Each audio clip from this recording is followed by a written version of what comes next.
Muchas gracias por estar aquí, bienvenidos. Les presento al maestro Carlos Duarte de la Agencia Espacial Mexicana.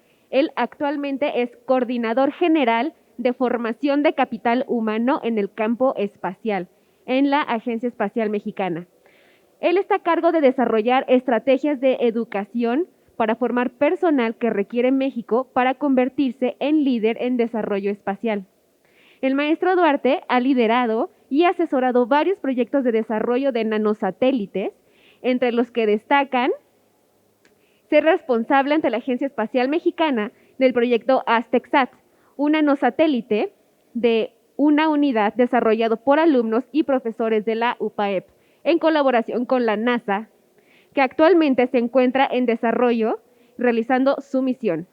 También ha sido coordinador por parte de la Agencia Espacial Mexicana del proyecto Constelación AztecSat, una iniciativa conjunta de la AEM y la NASA para desarrollar una constelación de al menos 4 nanosatélites para aplicaciones de telemetría animal que está siendo desarrollada por 8 instituciones de educación superior mexicanas. También ha sido mentor de la misión Colibrí, un nanosatélite de 3 unidades que está siendo desarrollado por alumnos de la Universidad Panamericana en colaboración con el MIT, JPL y NASA. Ha sido mentor del proyecto Atlacom-1, un nanosatélite de una unidad que está siendo desarrollada por alumnos de la Universidad Politécnica de Atlacomulco.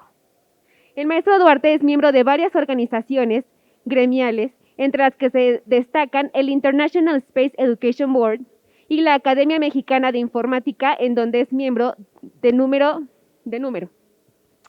En 2019 fue distinguido con la medalla Honor, Ciencia y Cultura por el Claustro Mundial Universitario por sus contribuciones al desarrollo espacial en México. Su formación académica es la Universidad de California, en Santa Bárbara, y también la Universidad Nacional Autónoma de México como ingeniero mecánico electricista. Muchas gracias, maestro, bienvenido y adelante con su ponencia. Muchas gracias. Esta ponencia trata acerca del desarrollo de nanosatélites CubeSat, que son satélites pequeños que típicamente se utilizan en misiones universitarias, pero que gradualmente han estado ya incursionando en aplicaciones comerciales, incluso militares. Estos son satélites muy pequeños, que tienen muchas ventajas con respecto a los satélites grandes y que están revolucionando el desarrollo espacial en el mundo. Entonces, si está mi ponencia por ahí para que empiecen a poner la primera transparencia, por favor. Y el propósito de la ponencia es darles una explicación general de lo que son esta tecnología de nanosatélites CubeSat y sobre todo ver todo el proceso de diseño y desarrollo de estos dispositivos de misiones espaciales que utilizan nanosatélites CubeSat para que los apliquen en sus organizaciones. La ventaja de los nanosatélites CubeSat es que son más baratos que los nanosatélites, que los satélites grandes. Se pueden hacer muy rápidamente en comparación con los satélites grandes. Son de menor costo y entonces permiten a organizaciones pequeñas desarrollar misiones espaciales ágiles. Y esto está sucediendo en muchas ocasiones. Aquí en México, afortunadamente, ya tenemos, ya se han lanzado varias misiones de nanosatélites CubeSats. La primera misión fue un satélite de la Sedena, el Painani 1, que fue lanzado en junio de 2019. Posteriormente se lanzó el AztecSat 1, una misión de una universidad en la que tuve el honor de participar, que lanzó alumnos y profesores de una universidad de Puebla, la Universidad Popular Autónoma del Estado de Puebla, Y recientemente se lanzó el NanoConnect, un satélite que desarrolló la UNAM, y el Painani 2, que es un satélite de Sedena también, que actualmente está en operación. Y estos satélites son el principio del desarrollo espacial mexicano en esta área, y seguramente en los siguientes años vamos a ver una proliferación de muchas misiones basadas en satélites CubeSat. Actualmente hay varias organizaciones mexicanas que están desarrollando satélites CubeSat. Está la Universidad Autónoma Politécnica de Atlacomulco, que tiene desarrollado un proyecto. Y hay un proyecto que pueden ver ustedes en este banner, es la constelación Aztexat, que es un proyecto que vamos a desarrollar la Agencia Espacial Mexicana junto con la NASA, y que consiste en una constelación de al menos 4 satélites pequeños, y que tiene como objetivo el monitoreo de animales marinos en la superficie del océano, así como ballenas, delfines, tortugas, con objeto de determinar sus hábitos de migración y protegerlos, proteger a los animales de sus, pues, sobre todo de las construcciones del hombre, digamos, plataformas petroleras, etcétera.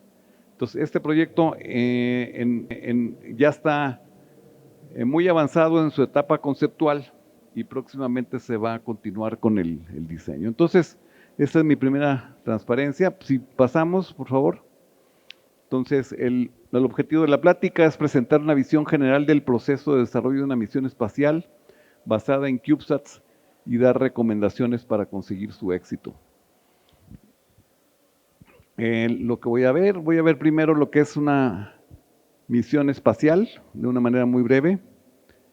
El ciclo de vida de un proyecto espacial, es decir, en qué consiste un proyecto espacial desde que se concibe hasta que se lanza al espacio, hasta que está en operación y finalmente se retira de operación.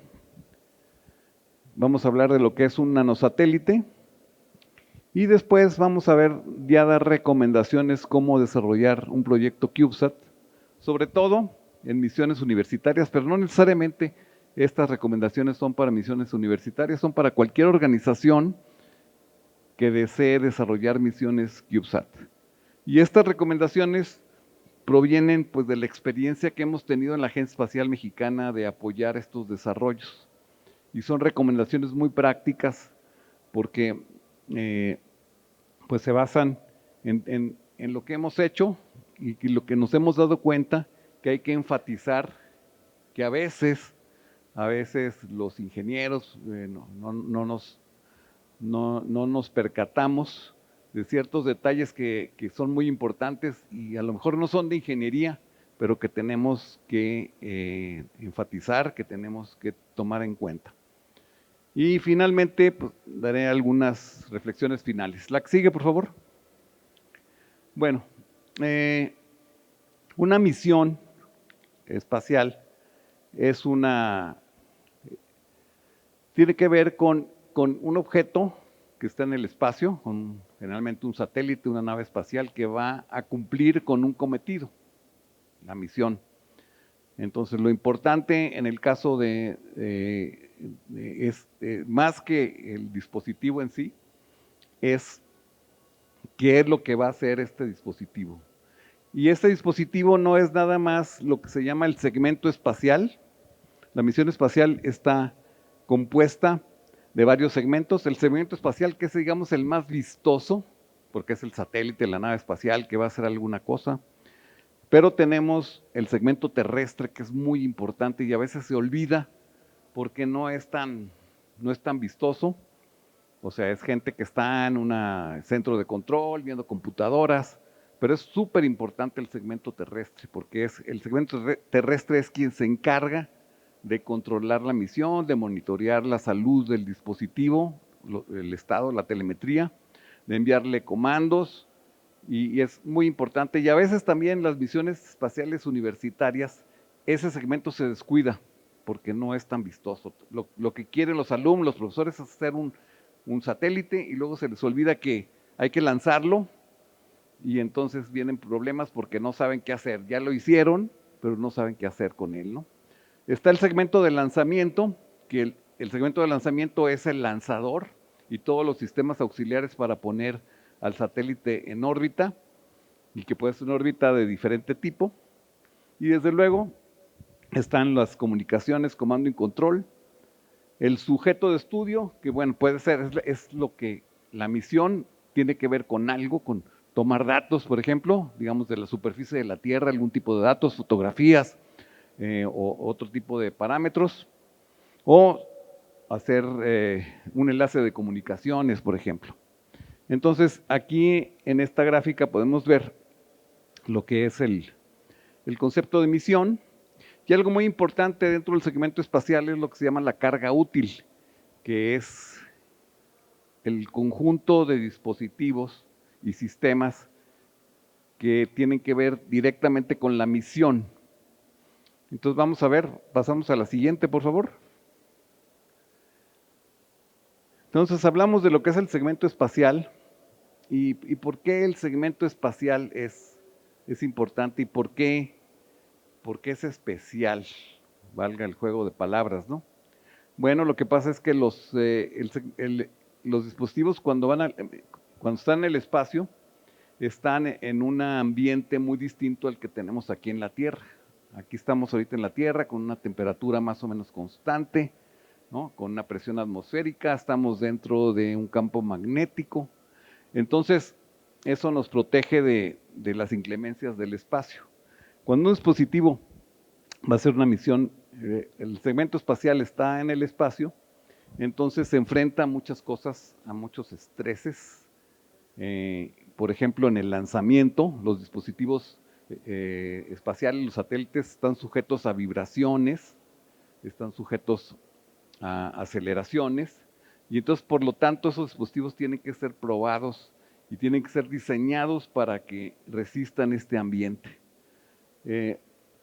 Al estar en el espacio, si están en una órbita terrestre, digamos una órbita terrestre baja, pues están en el vacío, están girando alrededor de la Tierra, digamos, con un periodo de 90 segundos, le dan una vuelta completa a la Tierra en 90 segundos, eso quiere decir que 45 segundos les da el Sol, típicamente, y 45 segundos están en la sombra, y eso hace que la temperatura del dispositivo pues cambie abruptamente, digamos de 100 grados centígrados a menos 100 grados centígrados, digamos. Entonces, todo esto es importante tenerlo en cuenta a la hora de que desarrollamos nuestra misión espacial. Desde luego, los dispositivos espaciales tienen límites de peso, volumen y energía. Una vez que nosotros enviamos un dispositivo al espacio, no tenemos como mucho control sobre él. No, si se descompone, pues no podemos hacer gran cosa. A lo mejor sí, podemos hacer algunas cosas, pero en general no tenemos mucho control sobre él. Y desde luego el lanzamiento es muy caro. El lanzamiento, el costo del lanzamiento depende de la masa del vehículo. Entonces, entre más pesado es el vehículo, más masivo, más nos cuesta, y por lo tanto hay que tener, un dispositivo espacial tiene muchas restricciones en cuanto a volumen, peso. Tenemos que ser muy cuidadosos porque cada gramo cuenta, cada gramo cuenta. Entonces también eso nos impide pues poner algunas cosas, o tenemos que ser muy cuidadosos con los dispositivos que utilicemos. Desde luego, ya dijimos, escasa posibilidad de reparación y mantenimiento. Si un dispositivo se descompone en el espacio, pues no vamos a llevar al técnico para que lo componga, ¿verdad? Y desde luego el dispositivo tiene que ser autónomo, tiene que tomar decisiones por sí solo, y generalmente los dispositivos espaciales son de alto costo.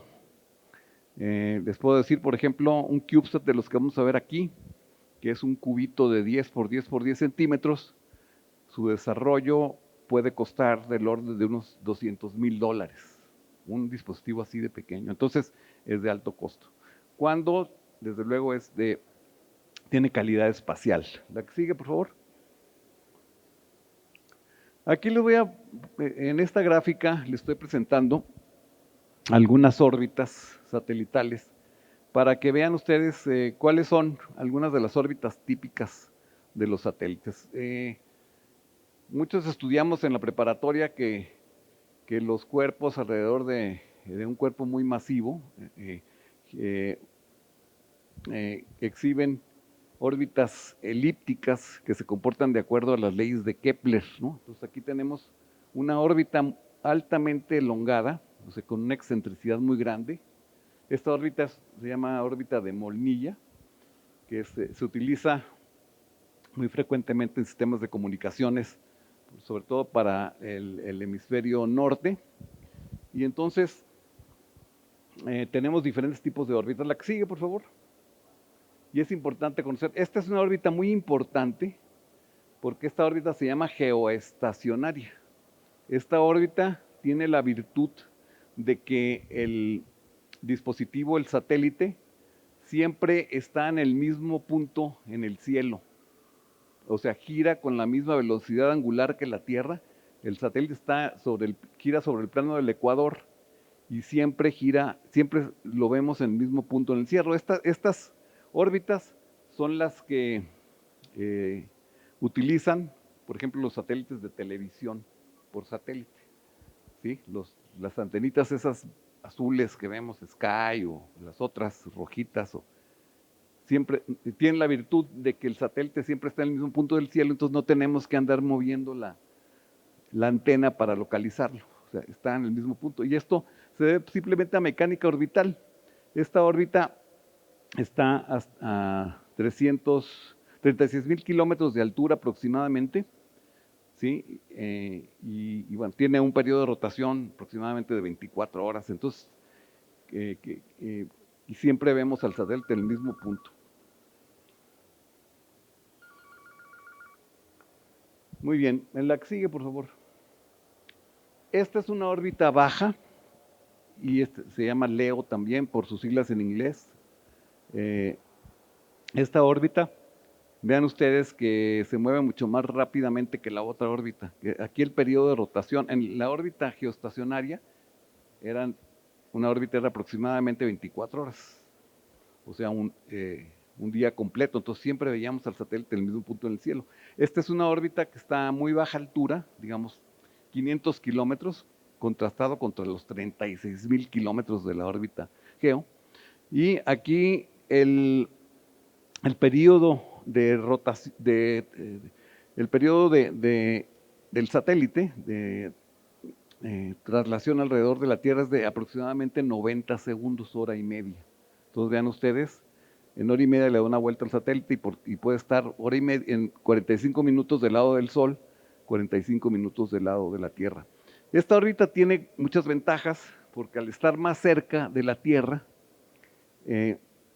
las potencias que se necesitan para transmitir señales son mucho más bajas, ¿sí? La potencia para transmitir y recibir información es mucho más baja que las potencias que se utilizan en los satélites geoestacionarios. Pero tiene la desventaja de que el satélite va a pasar por una localidad un tiempo muy limitado. Digamos, el satélite empieza a pasar ahorita, sale en aquella dirección, se mueve y a los 5 minutos ya se ocultó. Entonces nada más lo vamos a tener un tiempo muy limitado sobre una posición determinada de la Tierra, y eso tiene ventajas y tiene desventajas. Por ejemplo, para aplicaciones de comunicaciones, pues es una desventaja que el satélite nada más pase un ratito por acá, por Santa Lucía. Y entonces en ese caso lo que se utilizan son constelaciones de satélites de órbita baja para dar servicios de comunicaciones, como los que está dando ahora, o va a empezar a dar la empresa Starlink, ¿sí? que está implementando constelaciones de miles de satélites de órbita baja, así como estos, a 500 kilómetros de altura aproximadamente. Entonces, la órbita baja tiene también otra ventaja, que por ejemplo para tomar fotografías de la Tierra, pues está más cerca de la Tierra y entonces se pueden tomar fotografías con mayor resolución. Si tenemos un satélite a 36,000 kilómetros de altura, y los hay, satélites de observación de la Tierra, típicamente son los satélites del clima, pues podemos ver a toda la Tierra en su conjunto, pero no podemos ver detalles. Con estos satélites, un satélite que opere en esta órbita baja, puede tomar fotografías, digamos, de una resolución de 50 centímetros, digamos, píxeles de 50 centímetros, y eso nos permite ver muchos detalles. Entonces, la idea de presentarles estas órbitas es para que tengan el contexto de dónde operan los satélites y qué pueden y qué no pueden hacer. Porque hay muchos mitos respecto a los satélites. Hay muchos mitos, vemos en las películas cosas como que de repente está el malo corriendo y de repente en un cuarto de control en Washington dicen, no, pues apúntale el satélite. Y un satélite lo apunta y le ven hasta el color de los ojos. Eso no es cierto. Eso no es cierto. Entonces, pues el satélite no va a estar rastreando al amigo mientras va corriendo, ¿no? Un satélite de órbita baja. Y si fuera un satélite en órbita geoestacionaria, pues sería imposible que tuviera la resolución para ver al individuo, ¿no? Entonces, es importante conocer también estas limitaciones de los satélites porque hay muchos mitos alrededor de los satélites y muchas veces pues pensamos que pueden hacer cosas y que no. Los satélites tienen su aplicación, pero desde luego hay aplicaciones que no pueden hacer los satélites y entonces ahí tenemos que utilizar otro tipo de dispositivos, por ejemplo como los drones, ¿no? Entonces hay cosas para...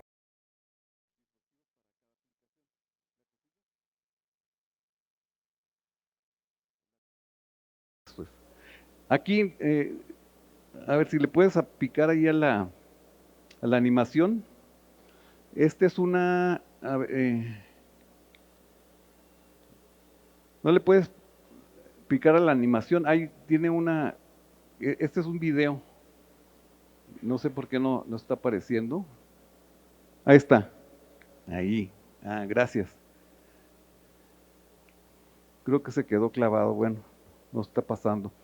Esta es una animación, pretendía hacer una animación, no sé por qué no está corriendo, de los satélites de observación de la Tierra de la NASA, que son satélites que toman fotografías, entre otras cosas, imágenes de la Tierra muy cercanamente, y hagan de cuenta que van pelando a la Tierra como si fuera una naranja, y van tomando fotos selectivamente. Entonces, algo pasó con la animación, pero entonces esto le da una idea de los tipos de satélites los satélites de observación de la Tierra que trabajan en órbitas bajas. La que sigue, por favor. Y aquí, esta tabla, no la voy a revisar en detalle, pero sintetiza las diferentes propiedades de las órbitas. Órbita geo contra la órbita medianas, que esas no las vi, que son órbitas que están entre 6,000 y 12,000 kilómetros, y la órbita LEO, o órbita baja, entre 200 y 3,000 kilómetros. Y pueden ver ustedes aquí cómo son los periodos orbitales. Para la órbita geoestacionaria es de 24 horas, mientras que para la órbita LEO es 1.5 horas. Las velocidades con respecto a la Tierra, desde luego la órbita LEO es la de mayor velocidad, 27,000 kilómetros por segundo, o sea, del orden de 8 kilómetros, 27,000 kilómetros por hora, que son aproximadamente 8 kilómetros por segundo. A esa velocidad van los satélites de órbita baja. La Estación Espacial Internacional va a esa velocidad, 8 kilómetros por segundo. Y esto es algo muy importante, que depende de la distancia de la órbita a la Tierra, que es el retraso de las señales electromagnéticas, ¿sí? De ida y vuelta. Para las órbitas GEO es de 250 milisegundos, mientras que para las órbitas LEO es de 10 milisegundos. Esto tiene una ventaja, este retraso tiene una ventaja para las comunicaciones. En las órbitas GEO, los satélites geoestacionarios, que son típicamente los satélites de comunicaciones que usamos ahora, como por ejemplo los satélites mexicanos Morelos 3 y Bicentenario, El retraso de propagación de las señales en lo que van y regresan del satélite son 1/4 de segundo, y eso puede ser una desventaja para ciertas aplicaciones. ¿Okay? El periodo de visibilidad, bueno, en la órbita geo siempre lo vemos porque pues siempre el satélite siempre está en el mismo punto sobre el cielo, mientras que en las órbitas bajas es de menos de 15 minutos. El satélite puede empezar, sale en este punto y se mueve, y a los 10 minutos ya lo dejamos de ver, ¿no? Y desde luego aquí hay también satélites necesarios para cobertura global. Para las órbitas geo son 3, mientras que para las órbitas LEO son entre 50 y 70. Dense cuenta que el proyecto de Elon Musk, el de la empresa Starlink, está hablando de miles de satélites. Creo que ya lleva más de 1000, y creo que la intención es que haya como 4000 y llegar como a 12000 eventualmente, para que en un momento dado, sobre un punto determinado de la Tierra, siempre haya muchos satélites y que entonces pueda comunicarse a través de hacer repeticiones de un satélite a otro, otro, a otro. Muy bien, la que sigue, por favor. Bueno, ahora sí vamos a ver algunos tipos de misiones espaciales. Ya vimos lo que era una misión. Pues puede haber misiones de comunicaciones, misiones donde de lo que se trata es transferir información entre dos puntos de la Tierra, digamos, o en el espacio también. Hay satélites que funcionan en Marte, por ejemplo, que están sirviendo para transmitir, o en la Luna, que están sirviendo para transmitir información de la Luna a la Tierra, ¿no?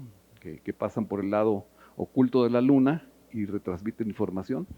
Hay satélites de observación de la Tierra, que son los que sirven para enviar pues todo tipo de parámetros de la Tierra, imágenes visibles en un momento dado, radar, y que sirven para hacer muchas aplicaciones.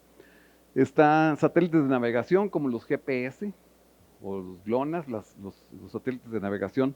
Esos están generalmente en órbitas medias a 20,000 kilómetros de altura. Son constelaciones de 20 y tantos satélites. Y desde luego puede haber aplicaciones científicas, militares o pruebas de nuevas tecnologías. La que sigue, por favor. Bueno, ahora sí, ya que tenemos estos antecedentes, vamos a ver cómo se desarrolla una misión espacial típica.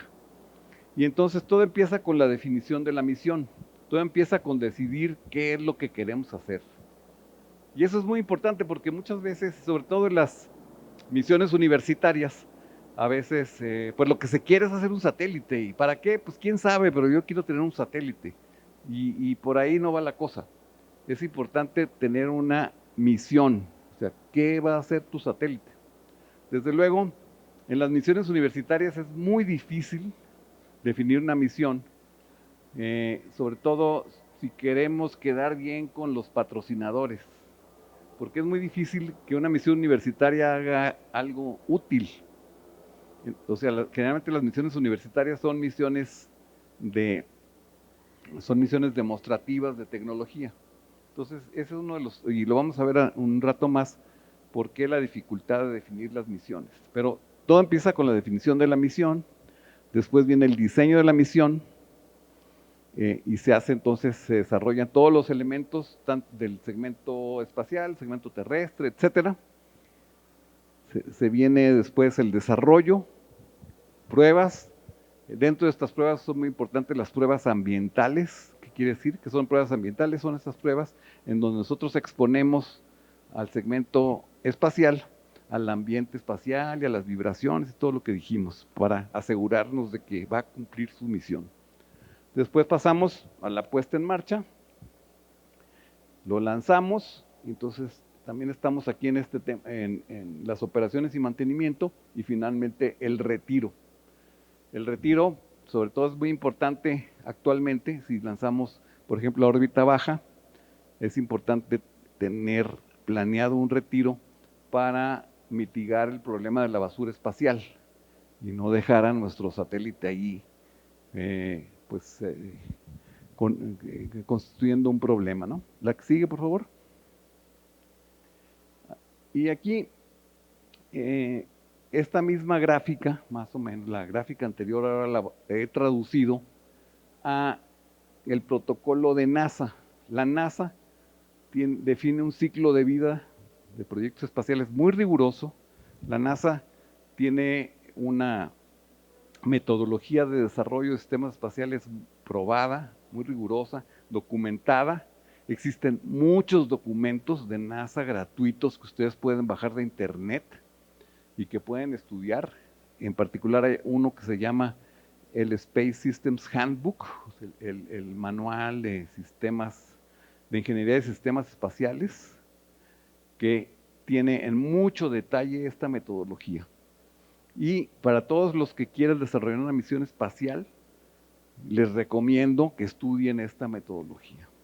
Y porque es una de las cosas más importantes para el éxito de un proyecto espacial es que se haga siguiendo una metodología de ingeniería de sistemas. Se puede hacer de otra manera, se puede hacer al aventón. O sea, pues vamos a hacerlo y juntando cosas y a ver qué pasa. Pero lo más probable es que fracase su misión. O sea, la NASA, pues no, se ha tardado, tiene 60, 70 años haciendo misiones espaciales y ha desarrollado una gran experiencia que ha plasmado en todos estos documentos, normas, etcétera, y que nosotros podemos utilizar. Entonces, mi mensaje aquí es que si van a desarrollar una misión espacial, empleen una metodología de ingeniería de sistemas espaciales, apéguense a ella. A lo mejor hay muchas cosas que son demasiado burocráticas o demasiado minuciosas para proyectos pequeños. Entonces, se le pueden saltar algunas cosas, pero es importante que en general lleven esta metodología. Y esta metodología tiene de estas 7 fases, son las de la prefase A a la fase F, donde pueden ver la prefase A son los estudios de concepto, luego la fase A, concepto, desarrollo de la tecnología, luego viene diseño preliminar, diseño final, ensamblado, prueba y lanzamiento, operaciones y cierre. Y vean ustedes aquí, hay unos triangulitos verdes que son muy importantes en esta metodología. Y estos triangulitos verdes son como puertas para pasar de una fase a otra. O sea, son puntos de decisión. Estos triangulitos verdes son muy importantes porque nosotros hacemos la prefase A, digamos los estudios de concepto, y generamos una serie de documentos, pero para pasar a la fase A tenemos que pasar por esta puerta. Y esta puerta es un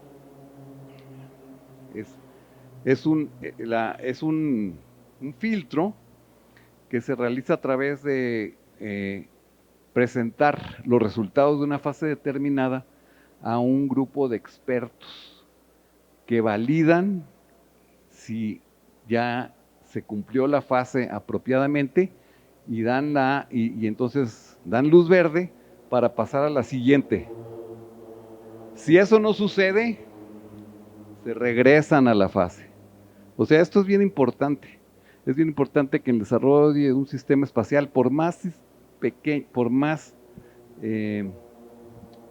pequeño que sea o por más sencillo, que sigan estos pasos, tener en estos puntos de decisión, tener a un cuerpo colegiado de expertos, preferentemente o casi obligatoriamente que ya hayan desarrollado misiones espaciales. ¿Sí? O sea, que esos expertos ya tengan experiencia en misiones espaciales previamente para que puedan recomendar y puedan aprobar que pasar a la siguiente fase o hacer recomendaciones sobre qué se tiene que mejorar. Esto es muy importante. Y hagan de cuenta que cuando ustedes hacen esta fase, pues pasan, ya que la terminaron, se presentan ante este grupo de expertos y es como si estuvieran haciendo un examen profesional. Se presenta los resultados de la fase y entonces los expertos van a deliberar, van a hacer preguntas, recomendaciones y van a deliberar y van a decidir si pasan o no pasan. Y si no pasan, pues se regresan a hacer las cosas, ¿no? Y eso, el seguir esta metodología, les da a ustedes mejores posibilidades de que el proyecto sea exitoso. Entonces, yo creo que esta es una de las gráficas más importantes de mi presentación, porque esto, sobre todo a aquellos que quieren hacer misiones universitarias, tomen en cuenta esto, tomen en cuenta eso. Y desde luego, pues esta metodología la pueden utilizar no solamente misiones universitarias, sino pequeñas empresas, startups que quieren hacer proyectos espaciales, pues es muy recomendable que sigan esta metodología. Y como les digo, esta información es de acceso gratuito. Hay muchísima información en internet, en la página de NASA, donde ustedes pueden bajar toda la información que quieran a nivel de detalle. Y bueno, aquí hay otras cosas. Esta renglón, donde dice revisiones principales, y vienen unos acrónimos ahí, como PDR, CDR, etcétera. Esas son las revisiones precisamente. Y por ejemplo, PDR significa Preliminary Design Review, o sea, revisión del diseño preliminar. Cuando se da luz verde para pasar a la siguiente fase, que es de la fase A a la fase B, entonces ya se empieza a hacer el diseño final. Y terminando esa fase del diseño, el diseño final se pasa a otra revisión que se llama CDR, que es Critical Design Review, y así nos vamos, ¿no? A la NASA le gustan mucho los acrónimos, entonces también hay que aprenderlos, estos acrónimos. Pero esta gráfica es muy importante. Y aquí la recomendación es que se pasen un buen rato aquí en las fases. Aquí si ven ustedes también la gráfica, esta tabla está dividida en dos partes, lo que es formulación y lo que es implementación. Aquí la recomendación es que la formulación sea muy cuidadosa, ¿no? Ya una vez, ¿por qué? Porque la etapa de formulación, ahí ustedes todavía no han gastado mucho dinero en prototipos ni cosas por el estilo, no han comprado partes, todo es papel, simulaciones, etcétera. Entonces ahí es importante, ahí todavía los cambios no son tan caros.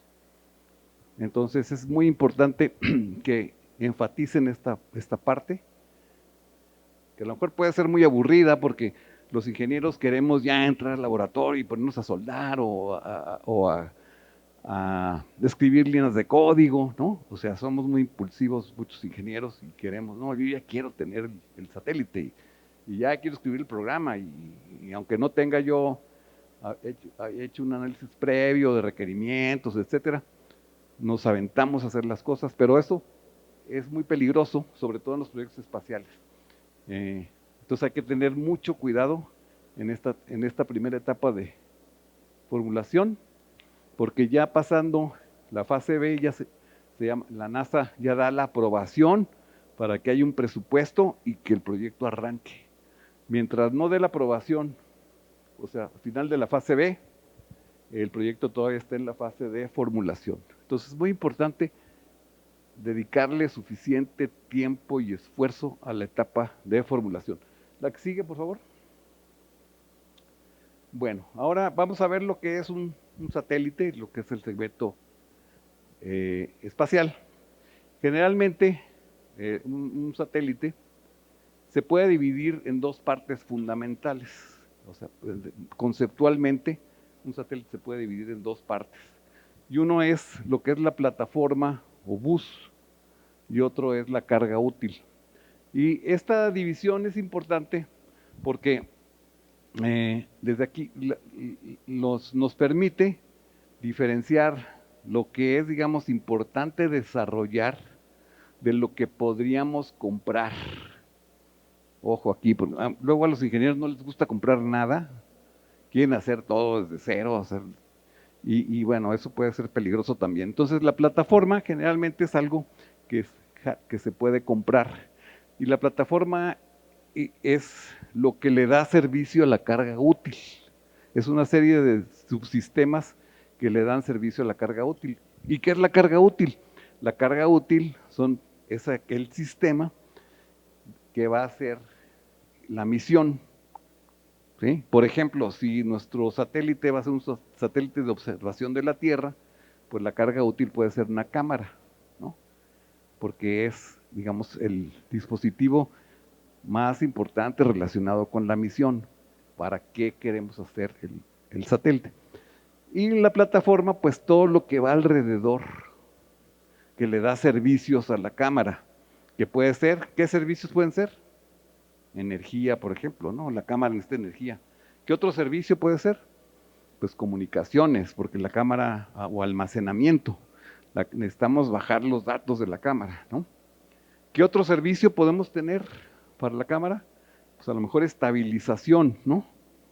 O sea, porque el satélite tiene que estar estabilizado para que tomen fotografías estables, ¿no? Por si el satélite va dando vueltas, pues va a tomar fotos para todos lados. Y así como eso, ¿no? ¿Qué otro servicio? Pues a lo mejor el procesamiento de datos, ¿no?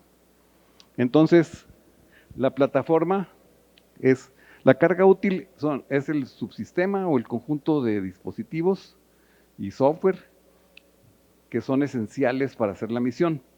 Y la plataforma es todos aquellos subsistemas que le dan servicio a la carga útil. Y por lo tanto son más genéricos. Y por lo tanto podríamos a lo mejor adquirirlos, a lo mejor ya los podemos comprar, ¿no? Hagan de cuenta que el almacenamiento, el sistema de control de orientación, pues es lo que...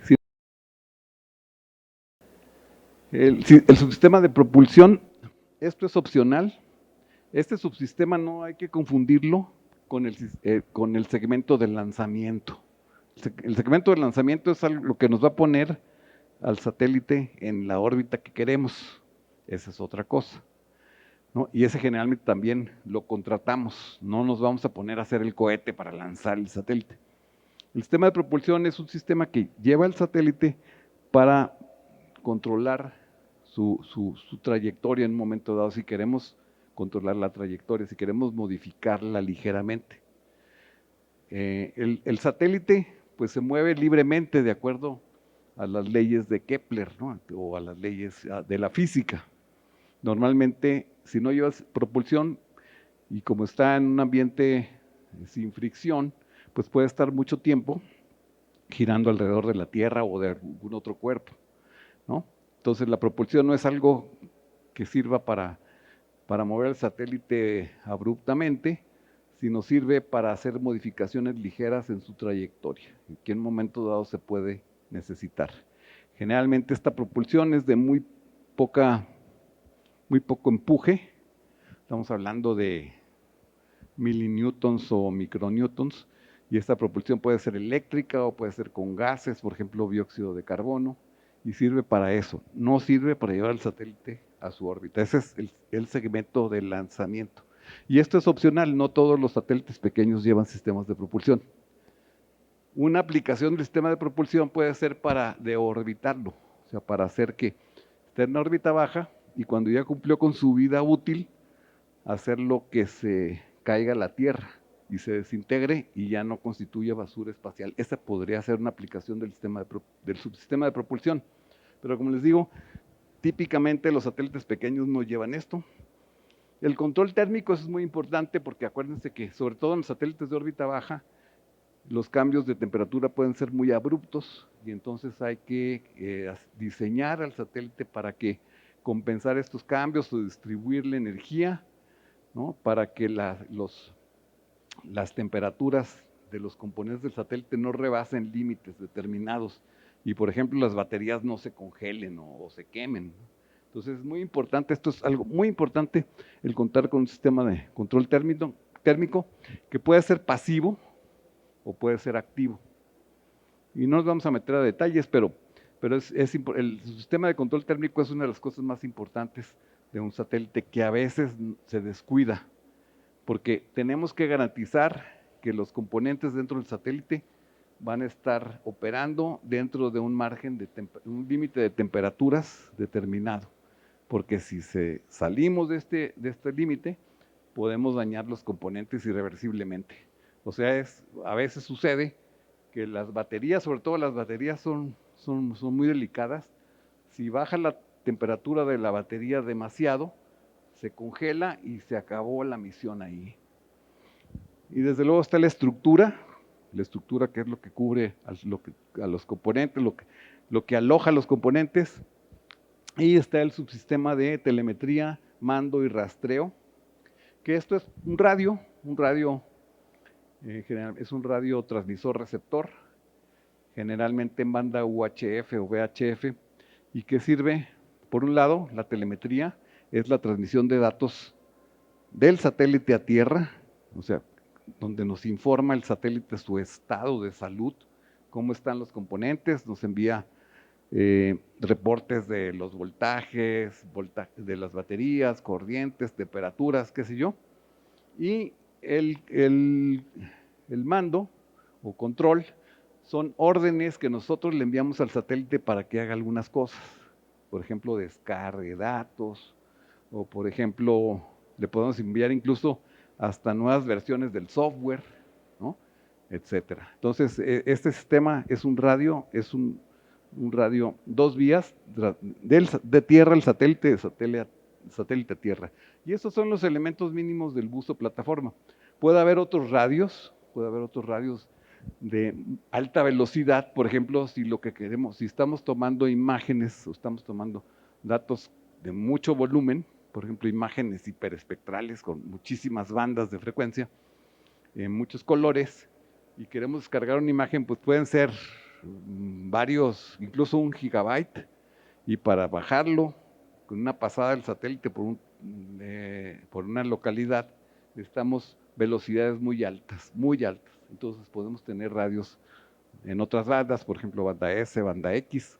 Pero este sistema de telemetría, mando y rastreo sirve para enviar pocos datos para conocer la salud del satélite o enviarle órdenes. La que sigue, por favor. Bueno, ahorita sí ya nos vamos a enfocar a los satélites pequeños. Y aquí hay 2 fotografías. Está una fotografía que ven ustedes aquí, se notan ustedes, pues ven el tamaño de este satélite. Es un satélite, me parece que es el Landsat 8, es un satélite de observación de la Tierra que tiene una cámara muy grande. Y ven ustedes, comparativamente con las personas que están ahí, el tamaño del satélite es un satélite pues que ha de haber costado alrededor de unos $500 millones su desarrollo, varios años, 5 o 6 años desarrollarlo. Desde luego su lanzamiento es muy caro. Y por otro lado ven ustedes ese satélite que está ahí, que es un satélite de la empresa Planet y que hace lo mismo. Los 2 satélites hacen lo mismo. Exactamente. O sea, los 2 satélites son satélites de observación de la Tierra y hacen lo mismo. Pero aquel satélite es un CubeSat de 3 unidades que tal vez haya costado fabricarlo unos $200,000, $300,000. Su desarrollo se puede hacer rapidísimo porque utiliza componentes comerciales. Y bueno, pues dicen, ese es el tipo de satélites de los que vamos a hablar ahora, que son los satélites CubeSat.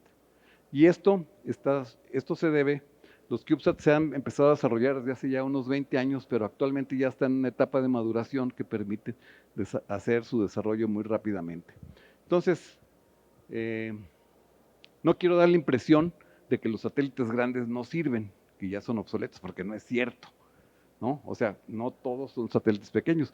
Los satélites grandes tienen su aplicación y desde luego un satélite como Landsat tiene su aplicación porque pues para los sistemas ópticos, entre más grande sea la apertura en el sistema óptico, pues podemos tener mayor resolución, cosa que con un satélite pequeño estamos limitados. Las dimensiones luego cuentan. Entonces, pero estos son los satélites, el tipo de satélites pequeños, CubeSat, de los que estamos hablando en esta plática, y desde luego en lo que nos vamos a enfocar de aquí en adelante, pero no quiero dejar la impresión de que los satélites grandes ya no sirven. O sea, no es como decir que pues es mejor tener una bicicleta que un camión, ¿no? Pues no, o sea, hay aplicaciones para cada cosa, ¿no? Pero la bicicleta tiene su aplicación determinada. La que sigue, por favor. Muy bien, los satélites pequeños se pueden clasificar de acuerdo a muchos criterios, pero un criterio es la masa, y aquí vemos en esta figura cómo hay, por ejemplo, los satélites entre 180 y 100 kilogramos se le llaman minisatélites. Esta clasificación es muy estricta, ¿sí? Quiero apuntar, no la tomen como la verdad, sino es una clasificación. Luego hablamos de los microsatélites, que están entre 100 y 10 kilogramos. Luego los nanosatélites entre 10 kilogramos y 1 kilogramo. Y luego los picosatélites son de menos de un kilogramo.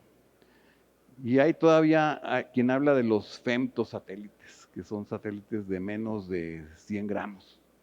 Pero bueno, nosotros vamos a concentrar en esta categoría entre los 1 kilogramo y 10 kilogramos, y que son a lo que corresponden típicamente los CubeSats. La que sigue, por favor. Y para eso vamos a hablar del estándar CubeSat, que es un estándar ya muy maduro, muy conocido por todos, no me voy a detener en él. Ya tiene más de 20 años que fue creado, y fue creado por un par de profesores universitarios de Estados Unidos que lo que querían era desarrollar un sistema estandarizado para que los alumnos de ingeniería aeroespacial de las universidades de Estados Unidos pudieran desarrollar proyectos que pudieran subir al espacio, que no fueran costosos, y sobre todo que le dieran a los proveedores de lanzamiento la confianza de que el satélite no iba, si se descomponía, no iba a causar problemas en lanzamiento, porque generalmente los satélites pequeños hasta ahora se van de aventón en misiones más grandes. Hasta ahora, los satélites pequeños de menos de 10 kilogramos, es muy raro. Yo no he sabido hasta ahora, a lo mejor sí una misión de India que envió más de 100 satélites pequeños en un lanzador, pero típicamente los satélites pequeños se van de aventón en una misión grande. Por ejemplo, una misión como Landsat, y bueno, como queda espacio, pues podemos lanzar unos 10 CubeSats y ahí se van, ¿no? Se van de aventón.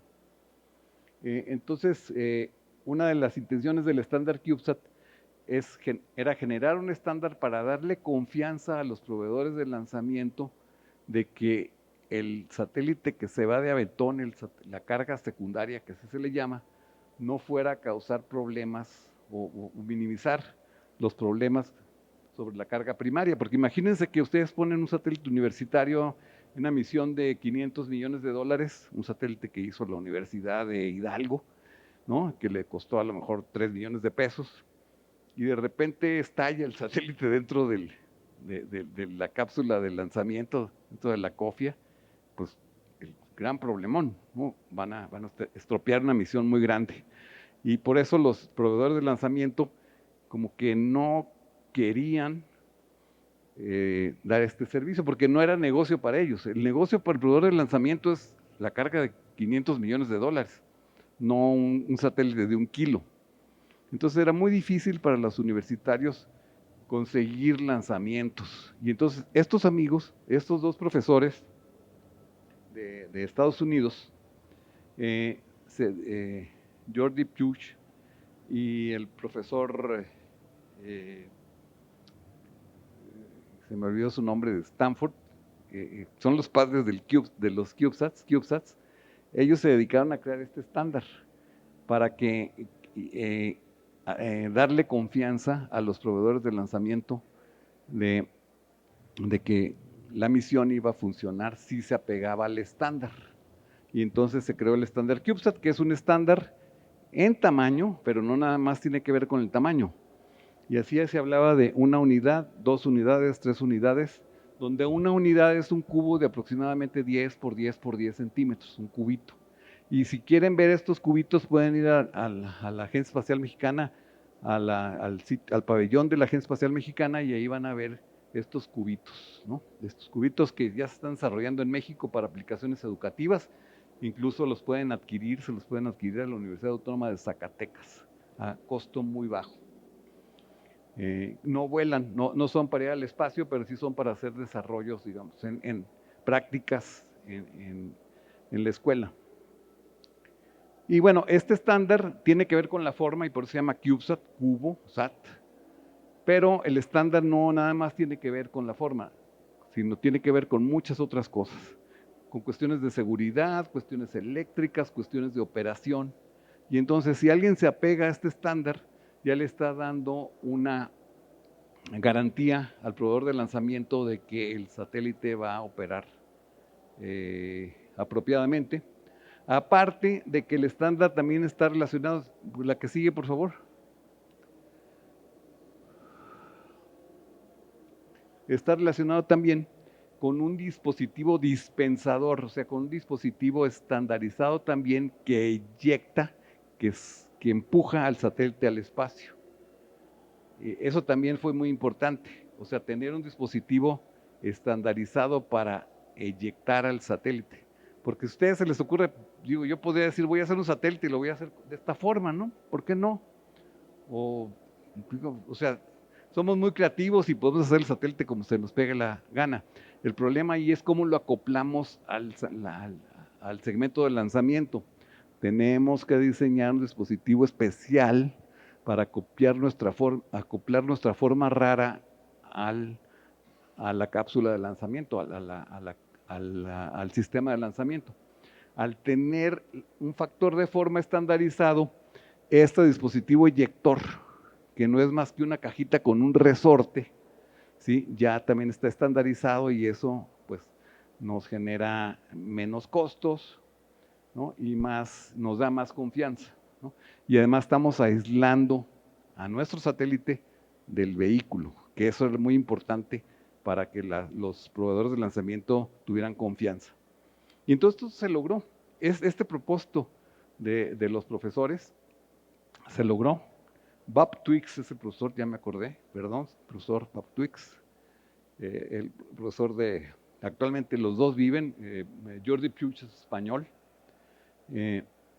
Bob Twix estaba en Stanford, ahora me parece que está en Moorhead University, y entre los dos crearon este estándar y ha sido muy exitoso, ya tiene más de 20 años, ya ha construido una industria, no solamente se ha generado estas nuevas misiones universitarias, sino que se ha construido toda una industria alrededor del estándar CubeSat.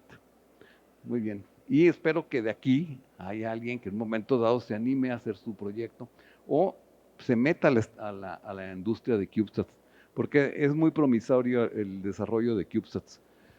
Entonces, ¿cómo comenzamos un proyecto espacial? Bueno, primero hay que convencernos de que lo podemos hacer, ¿no? Y tenemos que aprender el proceso completo que les comentaba, ¿no? No quedarnos con partecitas. Aquí en México tenemos gente muy buena que puede hacer los diferentes subsistemas. Excelentes ingenieros electrónicos, mecánicos, que pueden hacer un radio, que pueden hacer una computadora de vuelo, que pueden hacer el sistema de apuntamiento. Pero escasean las personas que conocen el proceso completo de ingeniería de sistemas y que lo pueden supervisar. Y ese es el talón de Aquiles de nosotros aquí en México. Entonces es importante dominar eso. Y entonces pues, hay que dominar los aspectos de ingeniería de sistemas, administración del proyecto, trabajo en equipo. La que sigue, por favor. También antes de iniciar, pues es importante que tengamos una serie de cuestiones, ¿no? Ya sea una empresa, ya seamos una universidad, tener un laboratorio de electrónica básica, con mesas de trabajo, herramientas, en fin. Acceso a un taller de maquinado, acceso a equipo para las pruebas de vibración. Las pruebas ambientales generalmente son de dos tipos, son pruebas de vibración que hacen vibrar a nuestro dispositivo para que simular los estreses del lanzamiento, porque en el lanzamiento el cohete vibra mucho. Y también las pruebas hay otro tipo de pruebas que son las de termovacío, en donde ciclamos al dispositivo con temperatura y en vacío, también para simular las condiciones del espacio. Entonces es importante tener acceso, no necesariamente tener nosotros esos laboratorios, pero sí tener acceso a. Y aquí en México hay algunas instituciones, por ejemplo la UNAM, el Politécnico, que tienen, y próximamente la Agencia Espacial Mexicana, aquí cerca, aquí en Atlacomulco, tenemos un centro espacial que vamos a inaugurar muy pronto. Ahí tenemos también este tipo de de laboratorios. Tener un cuarto limpio, de calidad 100,000 o mejor, y la cámara de termovacío para las pruebas del ciclado térmico. La que sigue, por favor. ¿Cómo realizamos el proyecto? La que sigue. Bueno, acuérdense, todo comienza con el enunciado de la misión. Es importante tener una misión, y eso a veces es lo más difícil en un proyecto universitario, porque normalmente las misiones, el interés del universitario no es hacer dinero, no es dar un servicio, sino es aprender. Y entonces casi se conforma con cualquier cosa. Pero aquí hay un problema. Si ustedes vamos a suponer que son un proyecto vamos a hacer un proyecto estudiantil, pues necesitan patrocinio, ¿ok? Y entonces el patrocinador les va a decir, ¿para qué lo quieres? ¿No? Yo quiero. Y entonces ustedes van con el gobierno, pues el gobierno les va a decir, resuélveme un problema del país, ¿no? Resuélveme un problema de comunicaciones, ¿no? Un problema de seguridad. Y con un dispositivo así, con un CubeSat, es muy difícil resolver un problema real. Y ojalá me equivoque, puede tener mucha imaginación, pero es muy difícil. Entonces, el definir una misión no es tan fácil. Una misión donde se equilibre mi deseo de desarrollar un proyecto espacial porque quiero aprender y el responderle a un patrocinador. Si el patrocinador no me pone condiciones, si es un mecenas y me dice, no, pues aquí están 2 millones de pesos para que lo hagas, ¿no? Pues qué bueno, ya pues voy a hacer lo que se me pegue la gana. Simplemente un satélite que cuando pase por aquí prende un foco, por ejemplo, ¿no? Prende una lucecita. Que hay un satélite que va a hacer eso de la Universidad Estatal de Arizona, que se llama el LightCube, que les va a permitir, cuando pase por una localidad, si ustedes saben cómo controlarlo, van a hacer que prenda la luz. Bueno, pues es una misión, pero necesitan tener el dinero para hacerlo. Pero generalmente ustedes van con el CONACYT o van con el gobierno del estado, pues les va a decir, no, pues resuelven el problema de la pobreza en México. Pues ¿cómo? O sea, ¿cómo te va a resolver el problema de la pobreza con un satélite? Entonces, aquí es algo, es un poco difícil hacer una misión, definir una misión que pueda ser atractiva para un patrocinador, sobre todo el gobierno. Y tampoco le vamos a mentir, no le vamos a decir al gobierno, no, mira, pues con este satélite que va a tener una camarita, así una webcam de un celular, vas a poder hacer el catastro de Atlacomulco, ¿no? Y se los digo porque eso ha pasado, el gobierno se traga eso y dicen, bueno, pues sí, ahí va el dinero, ¿no? Pero realmente es algo imposible de hacer, ¿no?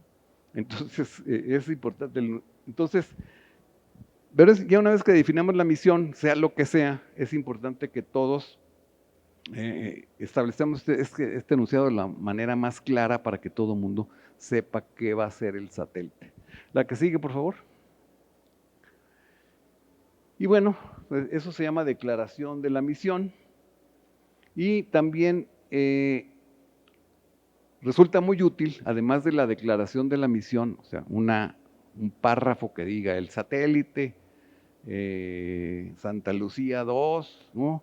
Va a tomar fotografías cada vez que pase por Santa Lucía. También es importante hacer un diagrama explicatorio que se llama concepto de operaciones.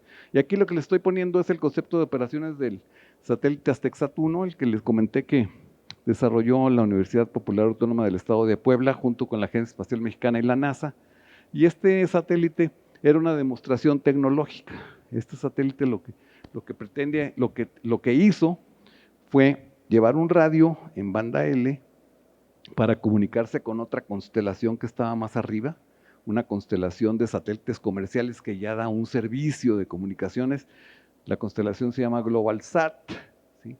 Y tiene pues, del orden de 20 y tantos satélites y sirve para telefonía satelital o transmisión de datos satelitales. Y lo que se requería era simplemente que el satélite desde su órbita baja, digamos de 400 kilómetros, se comunicara con los satélites de la constelación Globalstar, que están más arriba, digamos a 1400 kilómetros, enviara datos y la constelación el satélite de la constelación de Globalstar los bajara a Tierra. Esa era toda la misión de las Texat-1. Y aquí la tenemos. Tenemos el concepto de operaciones, que es pues un dibujo que nos ilustra qué es lo que va a ser la misión. Y es importante esto es de las cosas más importantes para empezar a desarrollar nuestra misión espacial. La que sigue, por favor. Bueno, una vez que tenemos nuestra misión, pasamos a generar a partir de la misión un conjunto de requisitos o requerimientos. Y esto lo conoce muy bien la gente que hace software y en general toda la gente que hace diseño, parte de un concepto muy general y luego lo va desglosando en requerimientos. Requerimientos cada vez más particulares. Pasamos de lo general a lo particular. Y entonces es importante documentar estos requerimientos. Estos requerimientos van a generarse de manera jerárquica como en un árbol, en donde primero hablamos de los requerimientos más generales, ¿no? Pues el satélite se lanzará de la Estación Espacial Internacional.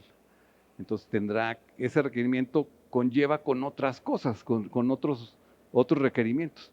Si queremos llevar algo a la Estación Espacial Internacional, pues tenemos que apegarnos a las normas de la Estación Espacial Internacional, tenemos que satisfacer una serie de normas. Y así nos vamos, y así nos vamos. El satélite deberá tener un radio, ¿no? Deberá comunicarse con Tierra a una velocidad de 9.600 bits por segundo, ¿ok? Eso nos lleva a que definamos con este requerimiento, otros requerimientos de que deberá tener un radio en banda tanto, con una potencia tanto, y entonces así desarrollamos todos los requerimientos de manera jerárquica hasta llegar pasamos por los subsistemas hasta los componentes. Y en este momento todavía no compramos nada,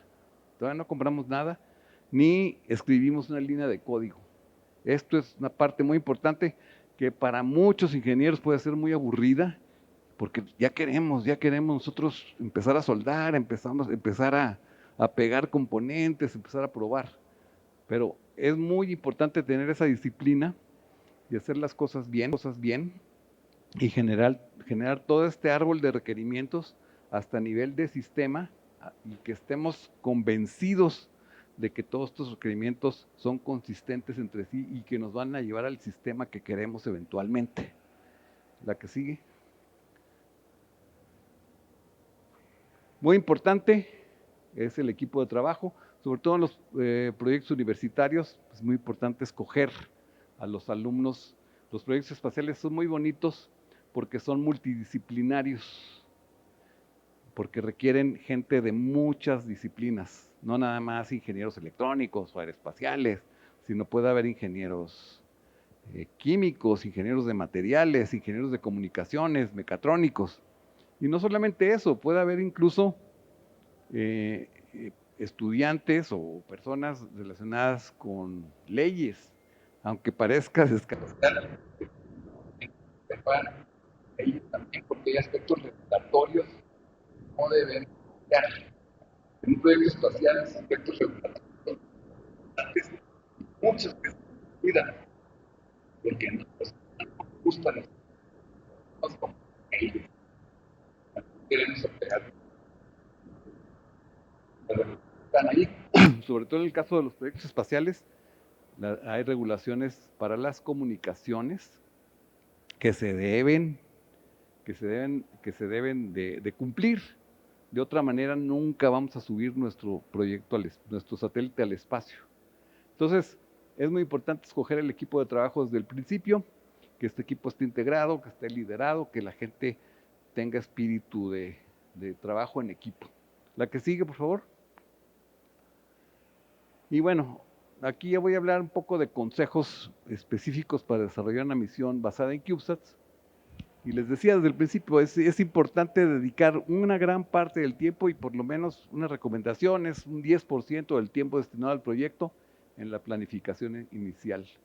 O sea, no aventarnos hacer las cosas, sino pasar por toda esta etapa de planificación, que tiene que ver con integrar el equipo de trabajo, tal vez hacer un análisis FODA, fuerzas, oportunidades, debilidades y amenazas del proyecto, pues para ver a qué nos estamos enfrentando y desarrollar estrategias para mitigar sobre todo las amenazas y las debilidades, ¿no? Un plan de capacitación porque no vamos a saber todo, entonces es importante que nos concentremos también en capacitarnos junto con el proyecto. Escoger un método de administración, que puede ser el método de NASA. También la agencia europea tiene una metodología, la ESA, que es muy similar a la de NASA, cambia nada más, digamos que los nombres.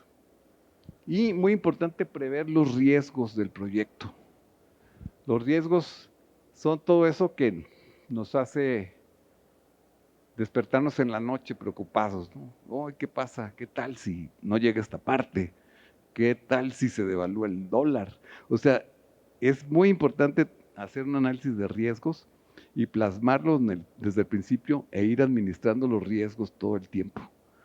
O sea, ¿qué tal si se nos va tal persona? ¿No?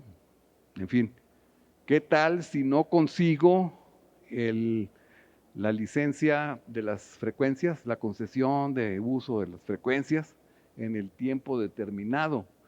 Y entonces ya no subo y yo ya tengo contratado el lanzamiento. O sea, todo eso es bien importante estarlo monitoreando todo el tiempo de manera continua y ir tomando acciones. No podemos dejar las cosas así a que nada más pasen, ¿no? Y todo esto tiene que ver con la administración del proyecto. La que sigue, por favor. Bueno, hay que hacer un plan maestro y el plan maestro pues, es un documento que establece el desarrollo, el proyecto de manera general, ¿no? Que empieza por los requisitos, luego podemos generar una estructura de desglose de trabajo, es decir, cómo vamos a desglosar los diferentes subsistemas y quién los va a hacer. De los requisitos vamos a llegar a que necesitamos un subsistema de comunicaciones, uno de energía, uno de lanzamiento, uno de computadora de vuelo, en fin, manejo de datos, operaciones. Entonces desglosamos los subsistemas y asignamos personal a cada uno de los subsistemas. Y luego generamos una lista de actividades, bueno, no una lista, sino más bien una red de actividades que la podemos codificar en algún tipo de programa de administración de proyectos, como por ejemplo Project de Microsoft o el que sea, ¿no? Y ver sus dependencias y sus tiempos estimados. Todo esto lo conocen ustedes, es administración de proyectos. Llegamos a un cronograma y sobre todo estimación de recursos y finalmente un programa de ejercicio del presupuesto, porque tiene que haber dinero aquí. Eso es muy, muy importante que luego se nos olvida. En los proyectos universitarios tiene que haber dinero. Si no hay dinero, no hay proyecto. Entonces tienen que tener ustedes asegurado un flujo de efectivo que se los va a dar su patrocinador, ya sea el rector de la universidad, el gobernador del estado, el CONACYT, el que sea, ¿no? Esto es muy importante, contar con su plan maestro desde el principio. La que sigue. ¿Puedes pasar la que sigue, por favor? ¿Cómo? Muy bien. Y bueno, aquí en el plan maestro hay que establecer hitos principales, identificar cada sistema y subsistema, definir actividades, la secuenciación de las actividades, sus dependencias, duración, asignación de responsables y muy importante el seguimiento y control. O sea, no nada más tener el plan, un plan es muy importante, pero más importante es planear, porque muchas veces el plan es un libro, es un documento que se queda ahí. O sea, ya hicimos el plan, ya estamos contentos. Y no es lo importante hacer el plan. Lo importante es el proceso de planeación. Y el plan no es un documento estático. No es un documento que, ya lo hicimos, pues ahora sí, ponlo en un marco. No, el plan es algo es algo dinámico que va cambiando de acuerdo a los cambios en el ambiente, de acuerdo a los riesgos. Entonces, hay que estarlo también actualizando continuamente. La que sigue, por favor. Y bueno, es importante que la planeación responda a las expectativas de todos los involucrados, y cuando hablo de todos los involucrados, no nada más es el equipo de trabajo, nosotros los que estamos haciendo, los estudiantes que estamos haciendo el proyecto, o los profesores, sino todos los involucrados son todas las personas que tengan que ver con el proyecto, incluyendo los proveedores, ¿sí?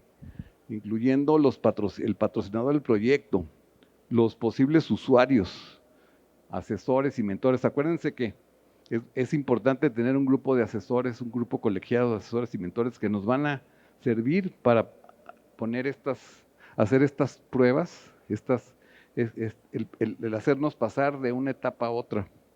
Y desde luego, pues todos los demás, ¿no? Todo el equipo. Y vean ustedes que no necesariamente todo es técnico, podemos tener gente dedicada a difusión y educación, aspectos regulatorios, operaciones, etcétera, etcétera. Y pues esta definición del equipo, pues dependerá del proyecto.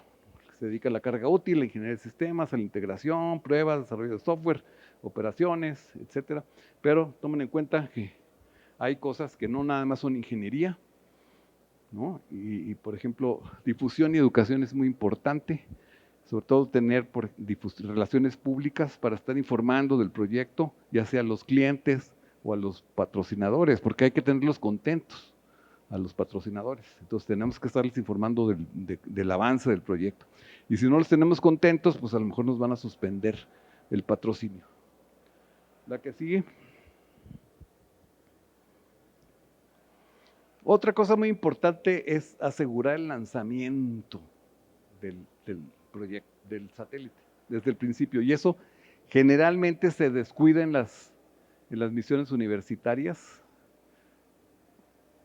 Pasa que se hace un proyecto en una universidad X, ahí está el satélite, y de repente, ¿y ahora qué hacemos, no? Hay que lanzarlo. Y nos damos cuenta que lanzar es todo un proyecto por sí mismo. El lanzamiento de un nanosatélite es un proyecto por sí mismo, es algo muy complejo. Primero, no lo vamos a lanzar nosotros, no vamos a hacer un cohete para lanzarlo, sino que hay ya empresas proveedoras de lanzamiento. Y acuérdense, estas empresas generalmente lanzan cargas primarias grandes, por ejemplo SpaceX, entonces, o cualquier otra, hay muchas empresas actualmente.